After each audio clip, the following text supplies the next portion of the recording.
चलिए फ्रेंड्स शुरू करते हैं आज का अपना वीडियो। आज के इस वीडियो में आपको बताऊंगा क्लास 9th का सोशल साइंस का मॉडल क्वेश्चन पेपर जो कि वर्ष 2021 के लिए वेरी वेरी मोस्ट है, जो कि हाफ ईयरली एग्जामिनेशन 2021 के लिए वेरी वेरी मोस्ट है। अगर आप क्लास 9th में है तो इस वीडियो को लास्ट तक जरूर देखिएगा, क्योंकि इस वीडियो में आपको बताऊंगा कक्षा 9वीं का होगा, जो कि वार्षिक परीक्षा का होगा 2020-21 के लिए होगा। आपका सोशल साइंस का होगा यानी कि सामाजिक विज्ञान का होगा, हिंदी एंड इंग्लिश वर्जन में होगा। यह मॉडल क्वेश्चन पेपर यानी कि इस मॉडल क्वेश्चन पेपर को हिंदी मीडियम वाले भी देख सकते हैं और इंग्लिश मीडियम वाले भी समझ सकते हैं। टोटल नंबर ऑफ क्वेश्चन यानी कि इस क्वेश्चन पेपर में आपके 26 क्वेश्चन है, जिसमें कि टाइम 3 घंटे का, यानी 3 घंटे के अंदर अंदर आपको पेपर को सोल्यूशन करना होगा।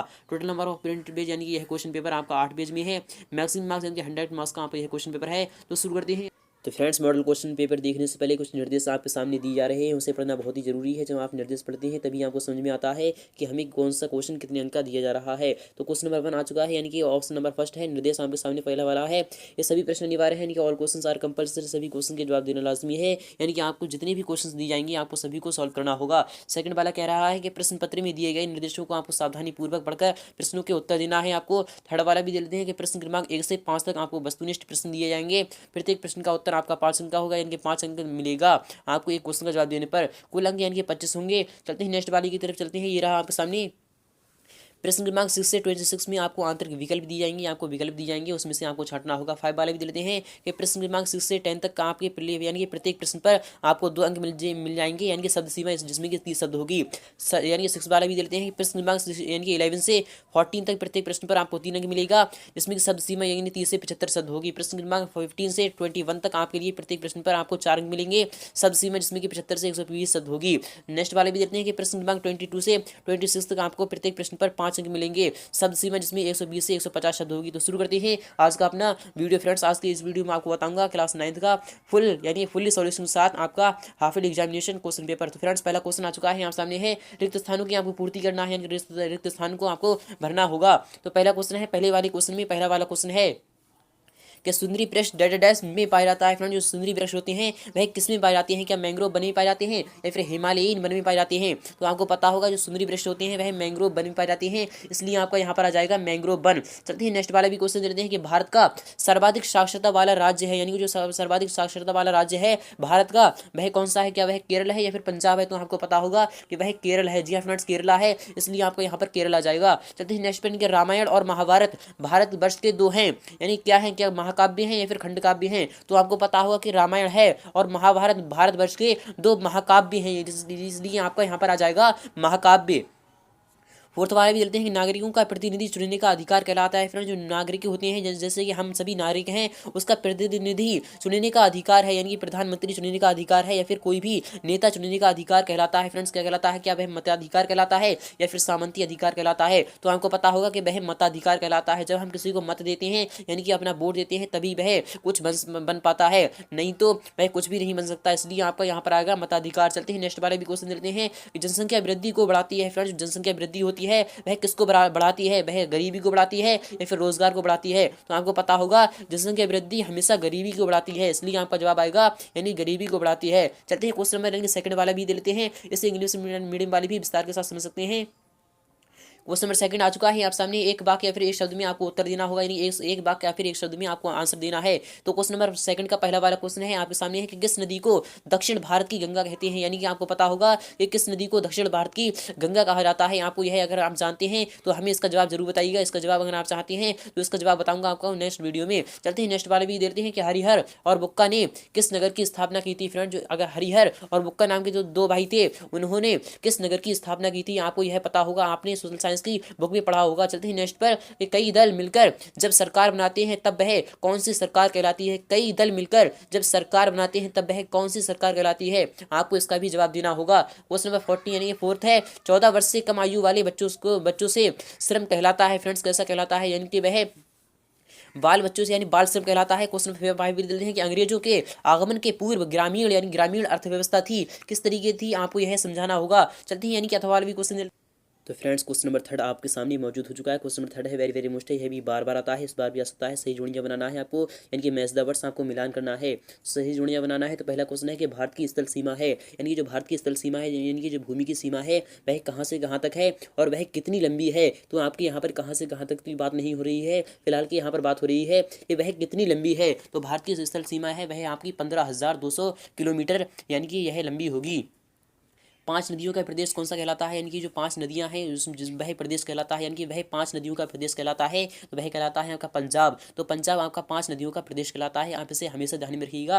अर्थशास्त्र किसके द्वारा लिखी गई थी, यानी जो अर्थशास्त्र है वह हमेशा यानी कि आपकी कौटिल्य यानी कि चाणक्य द्वारा लिखी गई थी। और दिलवाड़ा मंदिर जो वह है, दिलवाड़ा मंडल कहाँ पर है, यानी कि जो दिलवाड़ा मंदिर है वह कहाँ पर है, तो वह माउंट आबू यानी कि माउंट आबू में है। और संविधान क्या है, संविधान यानी कि देश का सर्वोच्च कानून को संविधान कहते हैं। चलते हैं नेक्स्ट वाले भी क्वेश्चन देते हैं। क्वेश्चन नंबर 4 आ चुका है आपके सामने है, वेरी मोस्ट है कि सही विकल्प चुनकर आपको लिखना है, यानी सही विकल्प आपको छांटकर लिखना होगा। क्वेश्चन नंबर 4 का पहला वाला क्वेश्चन है, जनसंख्या विस्फोट यानी कि जनसंख्या विस्फोट से आशय है क्या, आशय है क्या प्रजनन है, जन्म दर एवं मृत्यु दर में असमानता है।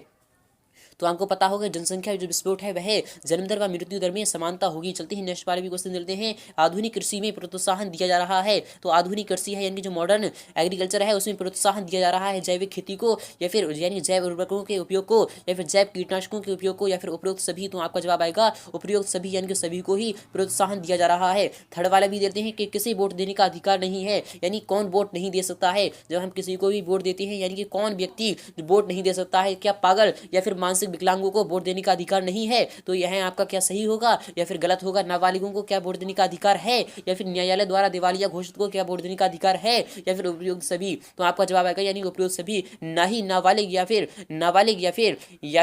दिवालिया द्वारा यानी कि न्यायालय द्वारा दिवालिया घोषित को, ना ही पागल या फिर मानसिक विकलांगों को, यानी कि इन तीनों में से किसी को भी वोट देने का अधिकार नहीं है। केवल और केवल वही व्यक्ति वोट दे सकता है जो कि मानसिक रूप से स्वतंत्र हो, यानी कि सही हो। क्वेश्चन नंबर 4 देते हैं कि खरीफ की फसल का उदाहरण है, यानी कि खरीफ की फसल कब से कब तक की जाती है।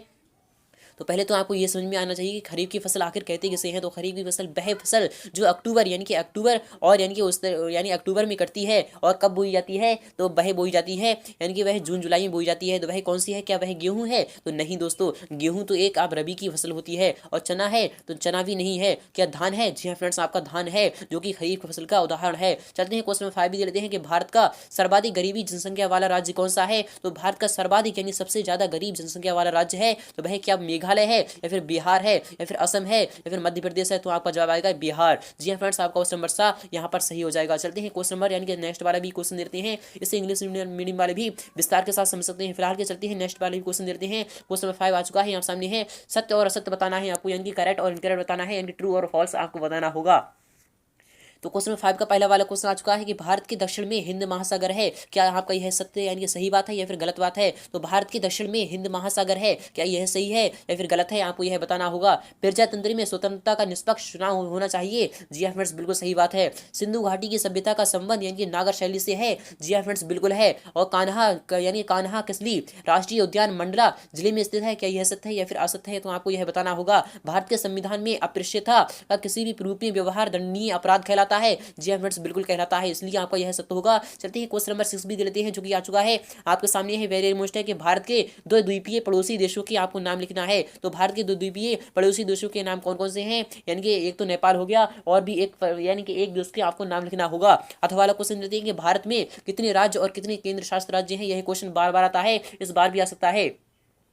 तो आपको पता होगा कि भारत में कितने राज्य हैं, यानी कि भारत में 29 राज्य हैं और 7 केंद्र शासित राज्य हैं, आप इसे ध्यान में रखिएगा। क्वेश्चन नंबर 7 है कि अब अरब सागर में गिरने वाली दो नदियों के आपको नाम लिखना है, यानी कि अरब सागर है उसमें गिरने वाली दो नदियों के नाम कौन कौन से हैं, आपको उन दोनों के नाम लिखना होगा। अथवा वाला क्वेश्चन लेते हैं कि वर्षा ऋतु में मानसून की प्रमुख शाखाएं कौन कौन सी हैं, आपको यह समझाना होगा। चलते हैं क्वेश्चन नंबर 8 देते हैं कि वन संरक्षण से क्या आशय है, यानी क्या तात्पर्य है, वन संरक्षण से आप क्या समझते हैं, आपको यह बताना होगा। अथवा वाला क्वेश्चन देते हैं कि अभ्यारण्य किसे कहते हैं, यानी कि अभ्यारण्य किसे कहते हैं, यानी सेंचुरी किसे कहते हैं, आपको यह बताना होगा। क्वेश्चन नंबर 9 भी देते हैं कि वेदों की संख्या एवं उनके नाम लिखना है आपको। तो वेदों की संख्या 4 है, ऋग्वेद, यजुर्वेद और सामवेद वगैरह। एक तीसरा नाम कोई सा है तो उसे आप ध्यान में रखिएगा। अथवा वाला क्वेश्चन देते हैं कि चाणक्य कौन था, यानी कि अभी भी मैंने आपको बताया है चाणक्य वह था, यानी कौटिल्य था, उसके द्वारा रचित ग्रंथ यानी कृति का नाम क्या है, तो वह आपकी अर्थशास्त्र है। चलते हैं नेक्स्ट वाली क्वेश्चन देते हैं, गरीबी रेखा से क्या से, यानी कि गरीबी रेखा किसे कहते हैं, आपको यह समझाना होगा। अथवा वाले क्वेश्चन मिलते हैं गरीबी के लिए उत्तरदायी सामाजिक कारण आपको लिखना होगा, यह क्वेश्चन भी वेरी वेरी मोस्ट है,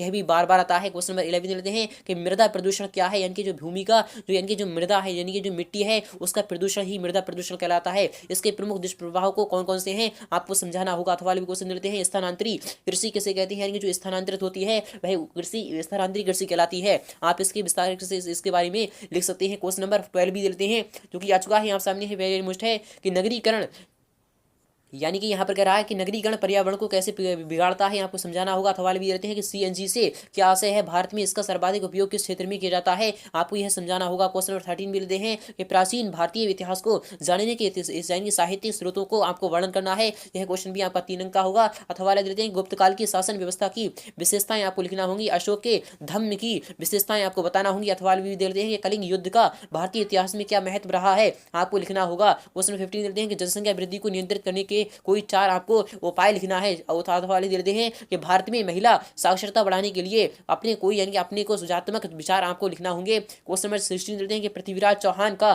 भारतीय इतिहास में क्या योगदान रहा है, आपको लिखना होगा। अथवा भी देते हैं कि महमूद गजनवी ने भारत पर आक्रमण किस उद्देश्य से किए थे व उसे सफलता मिलने के क्या कारण थे, आपको यह समझाना होगा। चलते हैं नेक्स्ट वाले क्वेश्चन देते हैं। क्वेश्चन नंबर 17 है नागर शैली व द्रविड़ शैली के मंदिरों में क्या अंतर है, आपको यह समझाना होगा। अगर आप चाहते हैं इसका फुल सोल्यूशन तो मैं आपको बताऊंगा इसका फुल सोल्यूशन नेक्स्ट वीडियो में। फ्रेंड्स चलते हैं नेक्स्ट वाला भी क्वेश्चन देखते हैं। अथवा वाला है कि मुगल कालीन शायद स्थापत्य कला का वर्णन आपको करना होगा। चलते हैं क्वेश्चन नंबर 18 चलते हैं। ये रहा आपके सामने क्वेश्चन नंबर 18 है कि गुप्तकालीन मंदिरों की विशेषताएं आपको बताना होंगी। अथवा वाला है कि सिंधु सभ्यता के वास्तुशिल्प की आपको विशेषताएं बताना होंगी। क्वेश्चन नंबर 19 है कि प्रजातंत्र का अर्थ समझाते हुए 2 परिभाषाएं आपको बताना होंगी। अथवा वाला क्वेश्चन है कि प्रजातंत्र के लिए संविधान क्यों आवश्यक है, इस पर आपको एक टिप्पणी लिखना है। यह क्वेश्चन आपका वेरी वेरी मोस्ट है। क्वेश्चन नंबर 20 दे लेते हैं कि निर्वाचन आयोग के मुख्य कार्य आपको लिखना होंगे। अथवा रहा है कि भारतीय चुनाव प्रणाली के प्रमुख दोषों का आपको वर्णन करना है। यह यानी कौन कौन से दोष हैं आपको इसके बारे में लिख सकते हैं। क्वेश्चन 21 भी आ चुका है कि भारत एक संपन्न देश है किंतु इसके निवासी निर्धन है, इस कथन को आपको समझाना होगा।